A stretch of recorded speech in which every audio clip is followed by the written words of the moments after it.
E aí, galera, tudo tranquilo? Vocês estão bem?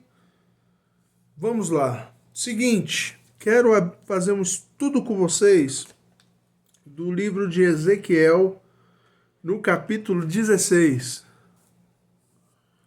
Então, eu vou abrir aqui só para a gente continuar com a ideia correta, né?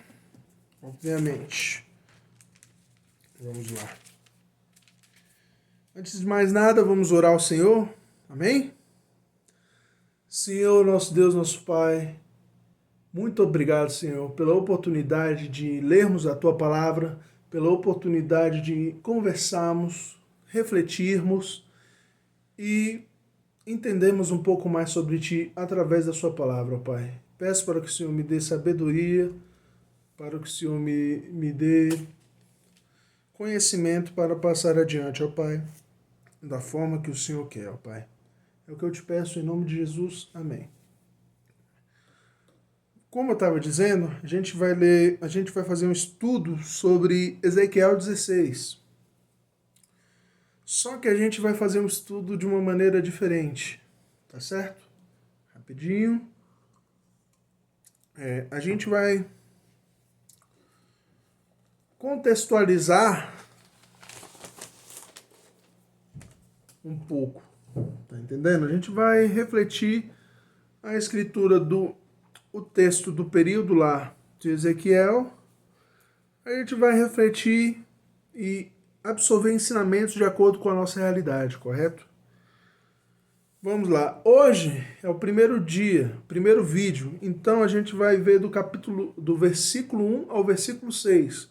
Eu vou ler aqui rapidinho, bem tranquilo de ler. Vamos lá. A alegoria da Jerusalém infiel.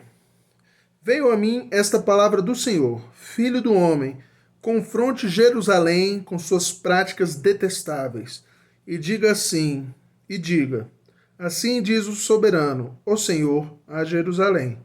Sua origem e seu nascimento foram na terra dos cananeus. Seu pai era um amorreu e sua mãe uma hitita. Seu nascimento foi assim: no dia em que você nasceu, o seu cordão umbilical não foi cortado, você não foi lavada com água para que ficasse limpa, não foi esfregada com sal, nem enrolada em panos. Ninguém olhou para você com piedade, nem teve suficiente compaixão para fazer qualquer uma dessas coisas por você. Ao contrário, você foi jogada em campo aberto, pois no dia em que nasceu foi desprezada. Então, passando por perto, vi você se esperneando em seu sangue. Enquanto você jazia ali em seu sangue, eu disse: viva. Vamos lá. Esse texto a gente vai absorver um pouco como o nosso encontro com Deus, como Deus nos encontra. Essa é a primeira pergunta que eu tenho para você pensar. Como Deus te encontrou? Como Deus te achou? Como foi o momento que você começou a receber a palavra do Senhor, começou a ter uma semente regada ali? Não estou nem falando da sua conversão, mas estou falando um pouco antes disso. Aqui está bem claro que no momento que Deus achou os israelitas, no versículo 4, ele diz assim: seu cordão umbilical não foi cortado, você não foi lavada e não foi esfregada com sal nem enrolada em panos, ou seja, não havia cuidado nenhum. E isso reflete o mundo cruel que a gente vive. Quando o Senhor nos encontra, Ele cuida de nós, Ele nos ama, Ele nos acalenta no seu coração, nos acalenta espiritualmente falando, a ponto de sermos bem cuidados. Outra coisa fundamental que muitos estão tentando mudar hoje em dia: o Senhor confronta os nossos pecados. Aqui, no versículo 2, o Senhor veio com a palavra para o profeta Ezequiel. Filho do homem, confronte Jerusalém com suas práticas detestáveis.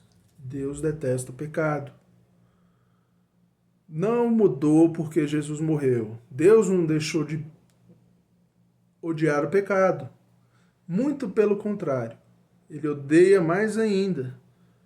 Porque ele fez o filho dele, o Deus Filho, se esvaziou, viveu tudo que a gente viveu, que a gente vive, e foi sacrificado, torturado, humilhado pelos nossos pecados. Então, além de tudo que Deus já sentia nessa época aqui, no Antigo Testamento, ele teve que sacrificar o filho dele. Obviamente, não podemos pensar que agora Deus ama o pecado. Se ele fez isso, e o profeta Isaías falou que ele teve prazer nisso, porque ao esmagar o filho dele, ele estava nos dando uma nova chance. Está entendendo? Então, Deus confronta os nossos pecados, continua confrontando. Não tem essa de a graça eliminou os pecados. Que a graça abona os seus pecados. Isso não existe. Não existe. Tá bom? A graça justifica perante Deus, mas a graça não é de graça. E se não há arrependimento, meu amigo, não tem graça.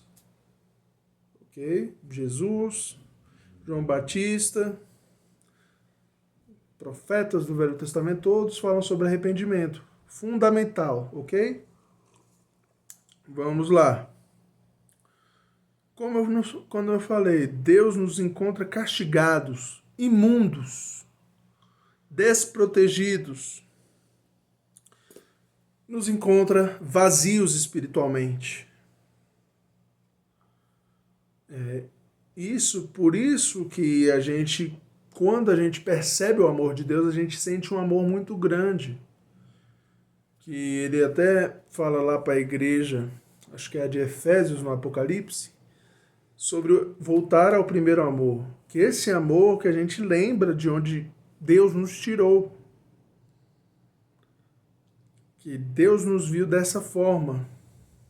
Que Deus nos vê vazios, sujos, imundos, sem cuidado nenhum, porque ninguém vai conseguir te dar o amor que Deus dá. Tá me entendendo? E assim a gente tem que lembrar como Deus nos encontrou. A gente vai continuar estudando no próximo vídeo. A gente vai ver o resultado desse encontro. E vai refletir isso para as nossas vidas. Porque acho que é fundamental a gente absorver.